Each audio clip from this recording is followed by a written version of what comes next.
I'm Bill Milkowski with Downbeat Magazine, and I'm here today at Sear Sound Studio in the heart of Hell's Kitchen in Manhattan with the great Franco Ambrosetti. We just finished up a session here.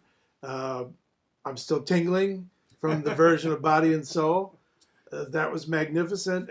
We have lots to talk about this recording, but first I wanted to ask you about just setting a general vibe for a recording session. Some of the other players mentioned that this was very relaxed and they appreciated that, as opposed to what time is it? We're pushing against the clock. By spreading it across 3 days, you really created the possibility of relaxing and playing very naturally and conversing with these players. Yes. Was that part of your plan this year? Because last year you squeezed it into 2 days for Long Wave. Exactly. Yes, it is something that I decided to do because primarily because my chops are becoming older, since I'm 78 now, and recovering from a hard day of playing, for instance, like I did last year, is very difficult. It takes longer. Like if you get the flu, it takes you longer than when you are 30. And so the chops recovers less fast than when you are young. And that's why I decided this year to split everything, the whole program, which was more or less 9 songs in 3 different days, so that every day we could relax, we could play, we could drink a coffee between one song and the other, and that's it. And it was very successful as an idea, also because you have a human touch with a human possibility to talk with your musicians and ask them about many other things, like how is your golf, or rather than right, how is your wife, or relating as humans in the studio, yes. rather This than is important also rushing when you play, because we are not robots, right? So I think the human relation is very important. Last year you made the mistake of rehearsing and pushing it really hard before you started recording. What happened? Well, first, I'm not somebody who can run slow. So even if I'm rehearsing, I play. I give everything I have to give, because that's the way I am. I cannot restrain myself because tomorrow we'll record. And the problem is that the next day you pay it.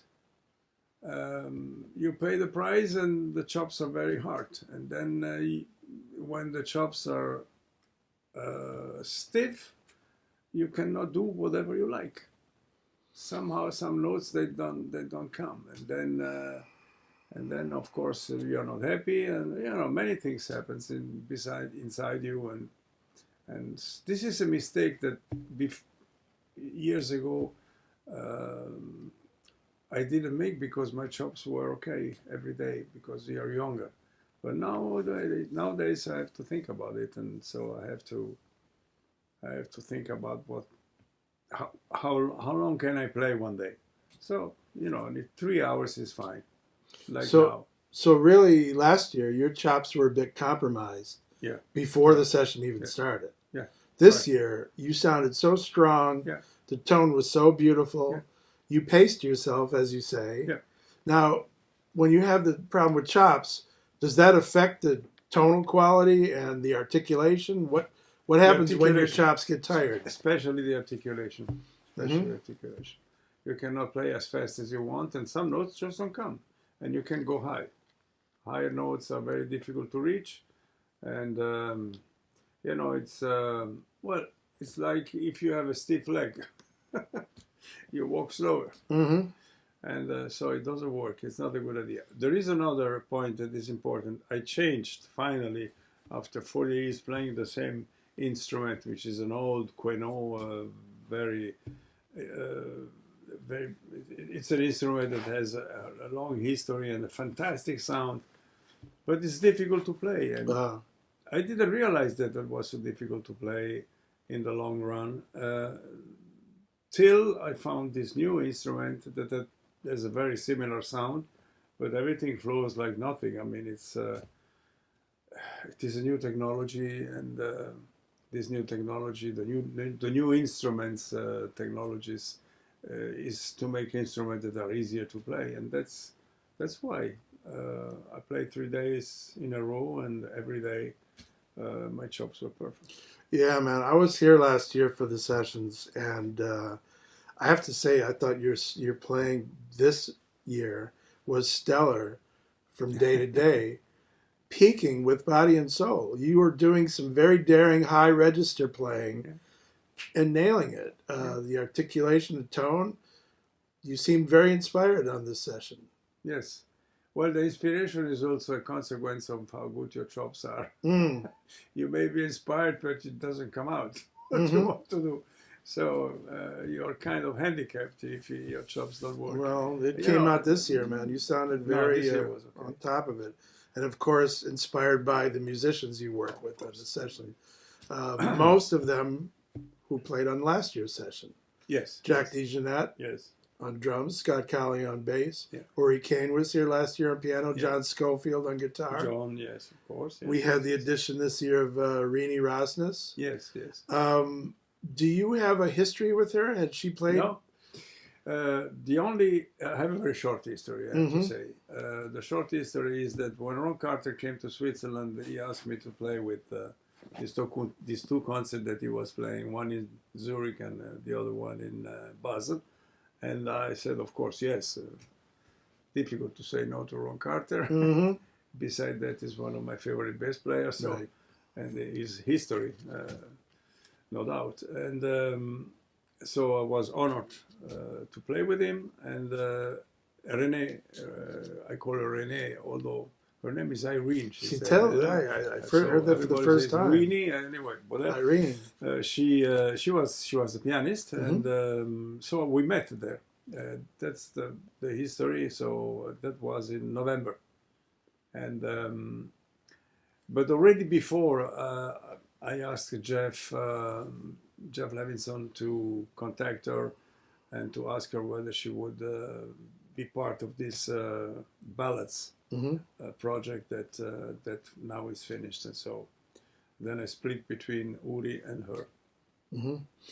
And she was part of some magic that happened yesterday with flamenco sketches. Yes. Now this is something that happened also last year, where you guys had a list of tunes that you wanted to record, and out of the blue, something else emerged that wasn't on the program. Last year it was Old Folks. Yeah. You just called it out. Yeah. Sco was like, I know that song. Okay, let's do it. And spontaneously, this beautiful improvisation came. Exactly. And it was magic last year. This year, the situation was the session was over. Rini was at the piano playing a little bit of flamenco sketches. Yeah. Jack was hovering over her. And he said, let's do that. Let's record that. First it was Jack on piano doing that. Okay. He started up. He started up. Okay. After playing the piano on piece, I gave him a chance to play piano because he's a great player. The Horace Silvertune piece. Yes. Beautiful, wonderful piece, ballad. Yes, he picked it. I mean, out of the ballads that I sent him, he said, oh, yeah, piece that I can play that on piano and I would like to. So I said, you play piano, not drums. And he was then playing flamenco sketches just like this. And then we decided to make it. And then he said, okay, I go to the drums, left the piano. And so Rini came and sat down and she was playing it and it was magic. And really. Scott Calbi had left at this point, so there was no bass. There was no bass, no. For that session. And like I say, it was impromptu magic in the room. Then he had the basses today. Yeah, he came in. It was necessary, but I mean, you could have as well have it without bass, because the song is ding dong, and then few chords and ding. So the basses were basically played by the pianist. Mm-hmm. But of course, what Scott did added bottom, let's say, and sound, a bigger sound, a bigger. So A very it is, subtle yeah. but important impact on particular Absolutely, yes, notes yes. here and there. So these tunes that you chose for this ballads album, that beautiful Horace Silvertune piece, Yeah. Miles flamenco sketches, Yeah. McCoy Tyner's "You Taught My Oh. Heart to Sing." Oh yes. These tunes all showcase one of your strengths, which is your very beautiful lyrical playing, trumpet or flugelhorn. Yeah. This is a quality that you have, and it's very Okay, thank much you. exploited on this record in a beautiful way. You had mentioned to me that Clifford Brown was your initial inspiration Yeah, on of course. trumpet. Yes, Um, definitely. As a young man, teenager, 17, whatever. Yeah.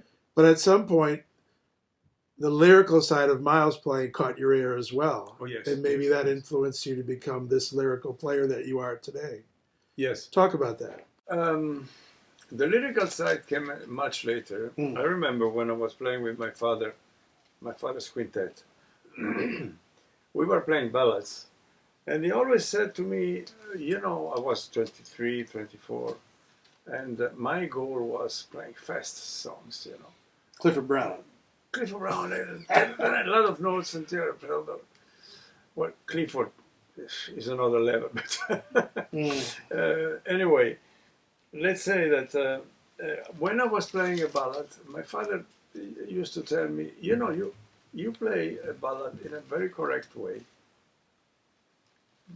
but I miss the heart, I miss the feelings. I said, well, that's what I am. I mean, I was young and ballads were okay, and I was playing it like it is written nicely, but nothing. I didn't go inside the ballad really, whereas my specialty was every fast tune from Oleo to whatever you name it. So, and there is a funny episode when Chet Baker invited me to play in Shakipesh, which is in Paris. A club. I was 22 or something.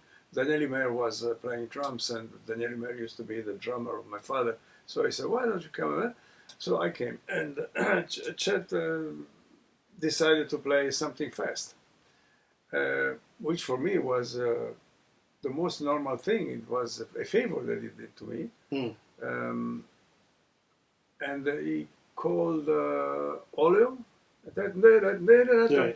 Sonny tune. Yeah, Sonny Rollins song, and he stopped the rhythm section except the bass player when I started my solo. He said, "You take first solo." So I was alone with the bass player. For me, it was, you know, a normal trip because I had absolutely no fear and no problems in playing fast songs. Then, after maybe 3 choruses, the piano came in, and Daniel came in. Daniel Mayer came in. So, in that moment, it was a standing ovation. It's always like this, you know, because suddenly, you know, it's really exploding everything because now the rhythm section comes and the problem was for Chet Baker later on when he had to solo. He was not very successful with his solo, although he was a great player. But he should have played the ballad. He would have killed me. Would he have played My Funny Valentine? There was no story. I would have played a normal solo, just, you know, right changes and everything, but it was not my. I used to be like this, like my father said, you play correct, but nothing. Then, slowly but surely, I don't know for what reason, I started to discover ballads, and Miles was one of the great inspiration, but other trumpeters too, like, you know, Kenny Dorham, and even when Kenny Dorham was playing a blues, there was so much feeling in it. And this is what I didn't have when I was 18, 19 or 20. But started then later on when I was 25, 26, I started to understand. And then I discovered suddenly one day ballads, and I started to go inside the ballads, and, you know, to play these long notes that Miles was playing, but not only because Miles was playing it, because it is natural that if you pull a note much longer than it is written, it has an impact, and somehow your feelings come out because you blow hard. You know, you keep that long note and you put everything you have inside in it, and that's what makes the difference when you play a ballad now. You play less notes and more long notes, more, and that's, you know, you become essential. It's like making a resume, you know, of a long. You have to become essential.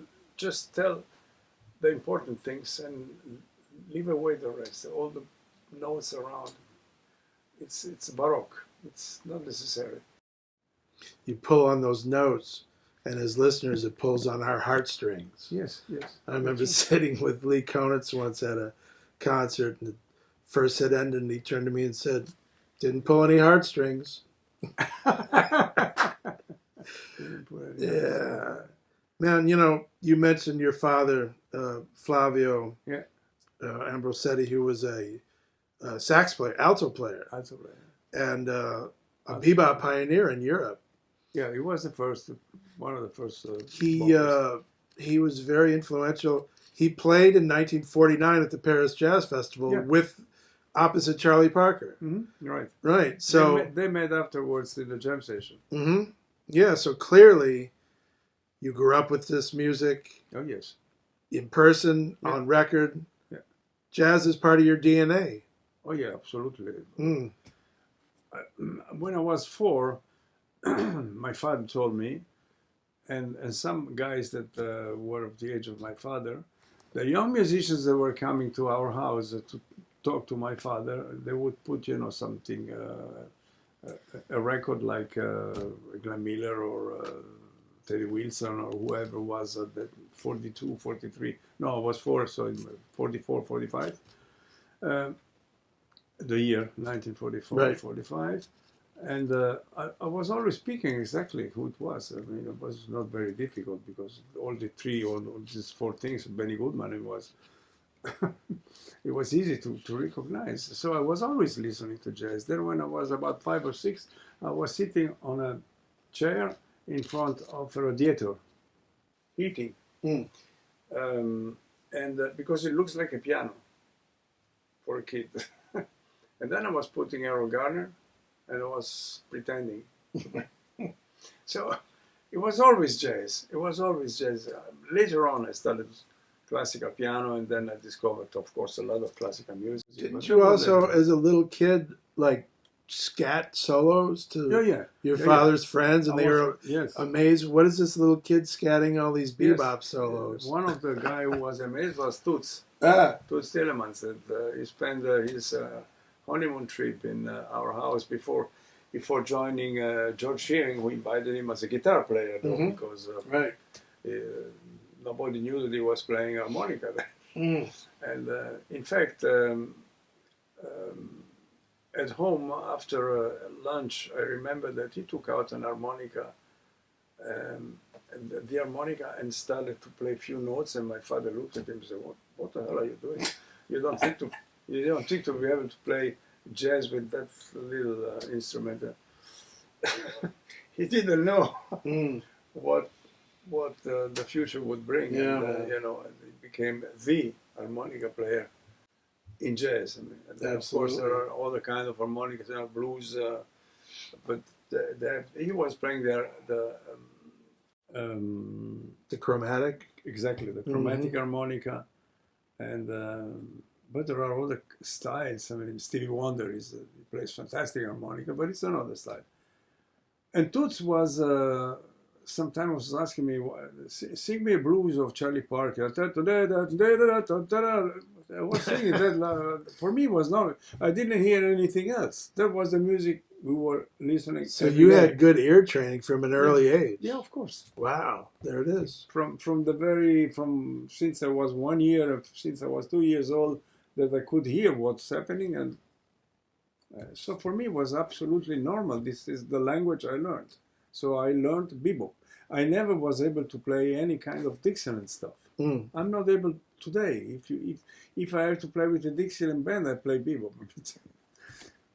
I Well, don't know what happened before. what's interesting is you have this father. He's a great player. He's very hip. He's into Yeah. bebop. He's pioneering this music. He plays alto sax, but you chose trumpet. Yeah. And I understand that your epiphany for that came when your father took you to see the Stan Kenton Orchestra in Milan when you were 12. Yeah. What was that story and why trumpet? Well, in fact, he wanted me to play tenor sax. Mm. And I said, tenor sax I don't like. But this came after I listened to the Stan Kenton Big Band. The Stan Kenton Big Band, I was 12 years old. I was still very young. And it was a stellar band. I mean, it was Lee Konitz, Bob Cooper, Frank Rosolino, Stan Levy, Conte Candoli, and Minor Ferguson. You know, what can I imagine better than that? And their arrangement, Bill Russo's, fantastic arrangements. And there was one song that Conte Candoli, I think you call it. Conte Candoli. Conte Candoli, yes. Okay. Conte Candoli was playing. And it started as a ballad. And then with beautiful, great chords and sounds of the band behind. And then suddenly it stopped. And then it became a fast tempo like this, and there he was playing really fantastic. And after that, it stopped again, and then he played half of the melody again and a cadenza. And after that, I saw my first standing ovation in live, because nowadays everybody gets a standing ovation. Every idiot in television that comes out from Big Brother or whatever, one of these shows that we have in Italy, it's always standing ovation for everything. But at this time, no.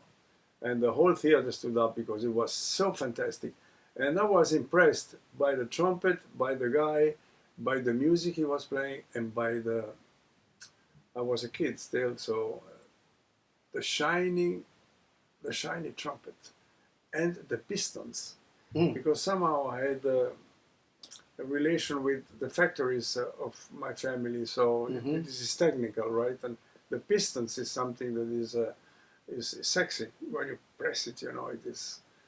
And so I fell in love with the trumpet. You fell in love with the machine. Yeah, with the machine, yes. And going back with the car, we were in Milano, so after that we drove back to Lugano. Right. And I remember I said to my father, I would like to play trumpet. And he looked at me and said, look, if you're going to play trumpet like you play piano those days, I said, you better continue to play piano. And he gave me a trumpet when I was 17, so I started very late. But aside from that shiny machine, you also were grabbed by the earthiness of Conte Candoli's playing. Yes. There was some quality in his soloing, very earthy, that grabbed you. Yeah, absolutely. It was. I loved him. I love his way of playing very much. And then I started to listen to all the trumpeters, then Clifford and all these guys. Lee Morgan. Oh, Lee Morgan, yes. Lee Morgan is probably my first strong influence after. It's not, Lee Morgan is a direct son of Clifford Brown, and me too. I loved Clifford and his playing, and so the first recording that you can even find on internet if you look under Kenny Clark, because it was my father's band, but in internet it is as a Kenny Clark, and you see me playing. I was 22, and it sounds like Lee Morgan very much. Many notes and very enthusiastic and very pushy. Okay. And then, little by little, it started to change. And, then Freddie Hubbard came. And Freddie was probably the greatest of, for sure, for me, the greatest of that generation.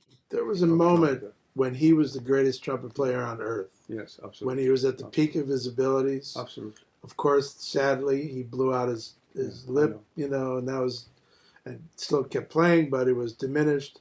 But there was a moment, man, when there was a moment he was inhuman what he was doing. He was the best, yes. And he had also good teachers because he was playing with Eric Dolphy, he was playing with Coltrane. I mean, that's why the influence that Coltrane had on my playing later on is funny, but some of the phrases that I was copying from Coltrane and I was doing sounded very much like what Freddie Hubbard was doing. Only that Freddie Hubbard, he was authorized or because he was playing with Coltrane, I was copying from the records. Whereas Freddie played with him, so the influence is a different one. It's a real one, which I pass you an influence. I teach you something because we are playing together. But anyway, it was amazing to find that also Freddie thought the same way without knowing, without me knowing that he would do that. And the influence of Coltrane is clearly to hear in Freddie Hubbard's style. And Woody Shaw. Woody, yes, Woody in a different way in terms of Woody was probably the only trumpeter that managed to play all the intervallic stuff that, not all, but part of the intervallic stuff that Coltrane invented. And this is very difficult on trumpet. On saxophone it is also, on piano it's easier, but on trumpet it's difficult. And Woody managed to do that in a fantastic way. Woody was another of those guys that I loved really. We did many things together. We were practicing together also when we were younger. He was living in Paris, we would meet and we would practice. And I was amazed. I was like, what are you doing? What is those licks you're doing? And then he was showing to me. But this is not the things that I got from Train. Some of it, yes, but more than the quarter notes that Coltrane was playing, the intervallic stuff. Some other things were amazed me. Like an exercise, which I still make almost every day, is jazz steps, which is a perfect exercise for chops, for everything, for fingers. But at the beginning, it's difficult. I was very fascinated to hear yesterday when we were chatting, you described the lineage of your influences as going from Clifford Brown to John Coltrane to Michael Brecker. Yes, absolutely. You should talk about that because I'm yes. sure a lot of people aren't aware of that connection. Yes. Mike was an evolution of the Coltrane. I mean, it took some of the Coltrane stuff and some other stuff. I mean, Michael Brecker is a very personal style. He's somebody that after two notes, you know it's Michael Brecker. Or somebody who imitates him. And there's a lot of those. There is a lot of those, exactly. And in fact, what the link with Michael Brecker was Coltrane. That influenced him too, like I think most of the saxophone players. And I got other phrases from Michael Brecker that were very difficult to play because we played together and we also played some of his compositions. And in his composition, he had all this intervallic stuff and also other things that I had to learn since I wanted to play with him on festivals like Berlin and things like this, or Paris or whatever. And so this influenced me too. And then I started to listen very much to what he was doing and the way he was approaching changes, harmonies from songs, going to B flat to E flat, passing through G flat minor 7. You know, all these kind of with the substitutes they are called, I think. In terms, all this that already Kenny Dorham was doing already this, but in a different way. He was doing as a trumpeter, whereas Mike was doing it as a saxophone player. And at the end of the day, I decided that those days I decided that it would have been better that I followed my father's advice and played tenor, because I could do all these things, which I cannot do because technically sometimes it's very difficult to do. Trumpet Michael Brecker influenced me a lot. Also the way he would approach a ballad. leaning back, or in the melody, expressing. I mean, everything that they had inside, and there is a lot that they had to say Right. with this saxophone, and all this that didn't come out when you were talking to him would come out when he was playing it, and that opened up also my brain, and I decided that that's the way you should play a ballad. Mm. And then Mike ended up playing on your 1985 album, Tentets. Yes, 94 was Wings, and 95 was Tentets. He played on 2 albums. Yes. Okay. Yeah. So many of your recordings were done in New York over time. All of them. Like, not all of them, but the movies 2, Yeah. Wings, Hard Bop, Art Bob, and 81, before Close Encounter. Close Encounter 79, That was the first. Live at the Blue Note, of course. Live at the Blue Note, yes. Long Waves last year, and Yes. this one. Yes, also there is another one with Abercrombie in 96 that was called Light Breeze. Okay. With Billy All right. Graham on the 98, it came out in 98. Came out in 98. So all these albums I recorded. Obviously, in New you York. love New York. With Jim, by the way.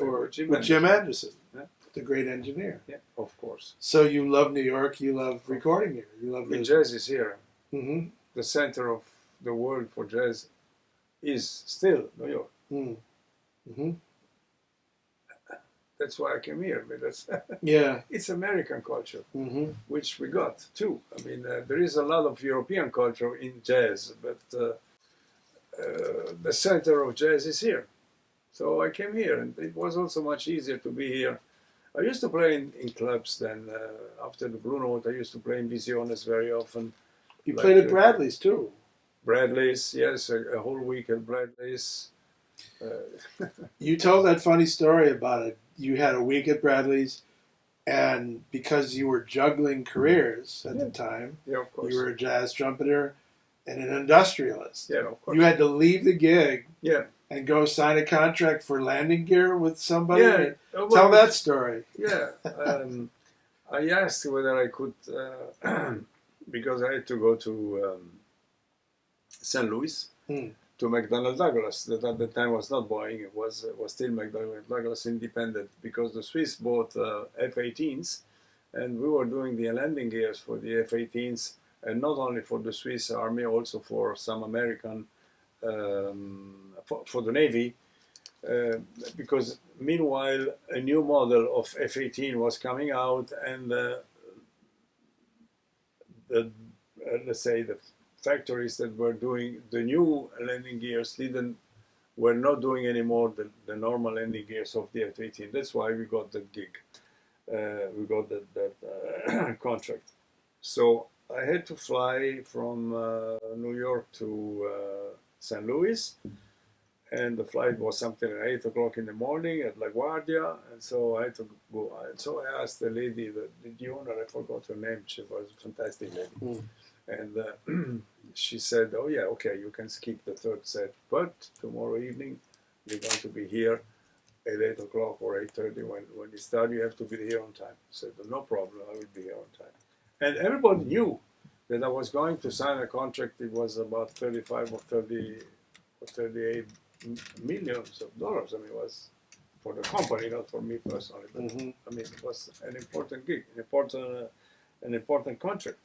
So I left, and the next day I arrived back with about 4 folders full of what you call T's and C's, which is terms and conditions, because everything in the States, everything is every single detail has to be explained, and I came in like with those 4 folders, and she looked at me and all the musicians that were there, and Peter Washington and the other, they looked at Lado Moroni, who was looked at me and said, "Okay, you made it. You got the contract." I said, "Yes, I got the contract." And she opened a bottle of champagne. Apparently she never did, ever, before and never after. Because, there is something which is more important to say, I think. One conclusion I came through is that in the United States, if you, whatever you do, if you're a musician, but you have success in something else, having success in the United States is something positive. And everybody is going to clap your hand, you know, clap your shoulder. And everybody is happy that you succeeded in something that is not your professional, like here I was as a trumpeter. So in Europe it's different. In Europe there is the envy you, and they say, oh, well, this guy, how could he be professional? I mean, if he's, you know, he has a factory. I mean, this guy cannot. Yeah. So they don't believe that you can do two professions. They don't believe that you can be successful in two professions that are so much apart, like art, music in one side, and technical factory in the other. So that the United States are happy if you have success wherever, whatever kind of success you have. And in Europe, we are still thinking of a social romantic view. That means that you have to be poor and suffer and whatever in order to be creative and to be a musician that is really serious if you don't suffer physically. Mm-hmm. But you can suffer mentally. I mean, it's not necessary to have an empty stomach. I mean, Bach had 13 or 14 children, which means that he had enough money and probably is the greatest composer ever. At least the first. Beethoven also had a lot of money. I mean, so what's the point? I don't understand in Europe. But the critics are like this. The critics more than the people that don't care. But the critics, yes, you are kind of suspect if you don't do this professionally, and if you haven't suffered, if you are coming from a rich family. Okay, that's it. So in that time, you were juggling two careers. And in your autobiography, you wrote, music won me over right away, whereas the business activity took a few decades to seduce me. That's true. So you were reluctantly going into the business, the family business? Yeah, in fact, for 6 or 7 years, I was working as a professional musician. Pretending that I was studying at the university, which I was not. I didn't even know where the university was. But my father, you know, knew also that, of course, he understood that I wasn't. I never passed one exam. Every time that I used to do exams, they would go wrong, and till the last. Then, when I decided after Vienna, after I won the competition in Vienna, and I decided that I would not become a professional musician, not accepting to the grant. I mean the full scholarship to Berkeley. Yeah, right? The scholarship to Berkeley for 4 years, paid everything. I gave it to someone else, and I decided, okay, I finish economics, and maybe I can do both things, and that's exactly what I did. Now the book is coming out in English. It should be already out, but I think it's coming out pretty soon. The next month or something it should be out, and the title is Two Roads, Both Taken, and the idea is from Jeff Levenson, yeah, the producer of this session, yes, came up with that book title. Yeah, he came out. That says it perfectly. Yeah, yes. Two roads, both taken. Yeah, two roads, both taken. Yeah, because you also write, in fact, I never wanted to choose between the two. Yeah. I didn't have the courage because my father said, if you want to be a musician, okay, go, but I don't give you a penny. And it was difficult for me to come to New York and do what? Or go to Berkeley. And, Yeah. You just mentioned that competition from 1966 in Vienna, the Friedrich Gulda competition. Yeah. You were 21 at the time? No, I was 24. 24, okay. Along with you, Randy Brecker, Tomas Stanko, yes, Claudio Roditi, who just recently passed, sadly. Yeah. And you ended up winning the competition. Yeah. Yes, for 1 point. 1 point over Randy. 1 point over Randy. He did 97 over 100, and I did 98 over 100. So what? But you also shared with me yesterday that right before the competition, you and Randy had a couple of drinks. Yeah. Almost half a bottle of whiskey we drank before going out. And you still won. I still won, yes. Yeah. Yes. You must have played the blues. I did. I did play the blues and Stella by Starlight. There it is. Oh, man. Yes. Speaking of, again, I'm going back to Body and Soul because it was such a hair-raising event today to hear that just emerge. That, of course, is a tune that Armstrong recorded in 1930, and then Coleman Hawkins put his imprint on it, the anthem from 1939.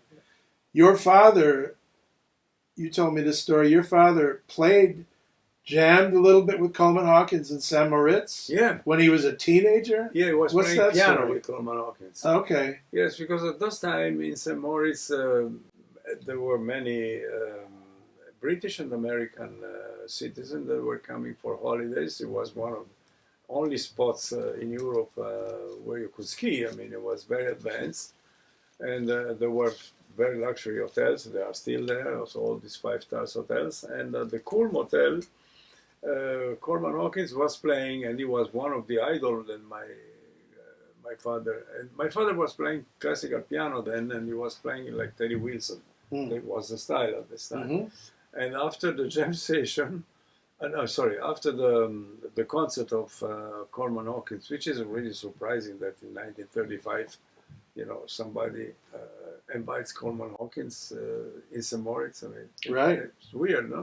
But it's not, in fact.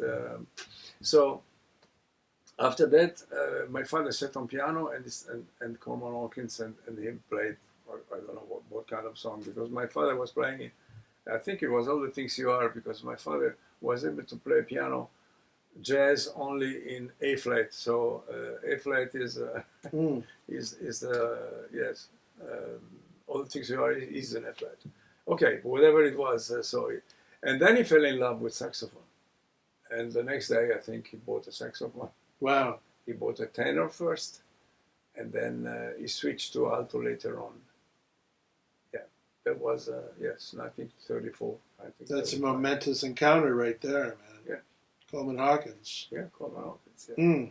Yeah. Yeah, my father was listening, because one of the questions that everybody asks me is, how could your father be a jazz musician in the 30s? I mean, there was no jazz in Europe. The war wasn't. Hot Club of France. Yeah. No, it was the short waves radio. Oh. Through the short waves, he could listen to American programs and Billie Holiday and and Terry Wilson and whoever. And that's what he was doing. He was listening all the time to the short wave and some of this jazz musical, like the Voice of America later on, of course, but on this time, yes. And that's why he became a jazz musician. Only listening to radio, because there was no jazz. I mean, it came in 41 or in 43 when the Americans landed, and luckily, right, to fight against Hitler and the Nazis and the fascists. But before that, jazz was still existing. Also in Europe, because there was Django Reinhardt, there was a jazz scene, but a very small one. But the jazz scene was always linked to intellectuals, and of course people that were against dictatorship. It was always, because it's freedom. Jazz is freedom. Right. You improvise. Classical music is no freedom. It is very, very tough. I mean, you have to read what is written, and you can interpret. And already then it's difficult, because the only example that I know very well is Glenn Gould, when he came out with his Bach. I mean, he's playing it so slow, but so perfect, and there is so much soul in it. And if you listen to all the other pianists, they play like. So I guess he was right and the other were wrong. But Meanwhile, I think it is also certified that he was right. But this is just to say that that's the maximum span that you have as freedom to interpret what is written, to change the tempo, not even the key. And we, jazz, we improvise. So, I was hearing it all day today. And that's freedom. That's the freedom. Jazz is freedom. And it doesn't necessarily has to be free jazz. It can be also with changes. Well, there's a lot of freedom in Body and Soul today. That was wonderful. And also, can you talk about this really wonderful tune that you played today as well, Dreams of a Butterfly? Oh, yeah. And I understand there's an interesting story behind the title. Yes, oh, yeah. The story behind the title is, it comes from Borges. Somebody who should have earned a Nobel Prize, but never got one. Basically because he was not left. He was more right-oriented, and he had the stupid idea to say something that probably was very stupid in favor of Pinochet, which is somebody it's better you forget.